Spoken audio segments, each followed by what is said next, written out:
ખાસ કરીને જોવા જઈએ તો છેલ્લા ઘણા સમયથી ગુજરાત અને ભારત દેશમાં એવું કહેવામાં આવે છે કે નારી વંદના મહિલા સશક્તિકરણના નારા આપવામાં આવે છે, બેટી બચાવો બેટી પઢાઓના નારા આપવામાં આવે છે, પરંતુ નારી વંદનાની વાત કરતી ભારતીય જનતા પાર્ટી, મહિલા સશક્તિકરણની વાત કરતી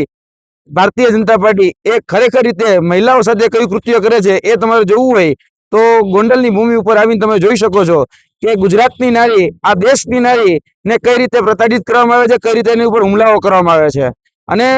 આપણે ગુજરાતના ગૃહ રાજ્યમંત્રી હર વખતે એવું કહે છે કે કોઈ પણ ચમરબંધીને છોડવામાં નહીં આવે. તો ગુજરાતની અંદર છેલ્લા ઘણા સમયથી ઘણા બધા ચમરબંધીઓ સામે આવે છે, પરંતુ એને છાવરવાનું કામ એ હંમેશા ગુજરાતની પોલીસ અને ગુજરાતના ગૃહ રાજ્યમંત્રી એ હંમેશા કરતા આવ્યા છે. વર્તમાનમાં પણ જોવા જઈએ તો અત્યારે ક્યાંક ને ક્યાંક જિગીસાબેન ઉપર જે હુમલો થયો છે, અમારી પર જે હુમલો થયો છે, એને બચાવવાનું કામ, એને છાવરવાનું કામ એ ગુજરાત પોલીસ ને હાથો બનાવી ને જે ગુંડા તત્વો છે, જે આવારા તત્વો છે, જે અસામાજિક તત્વો છે,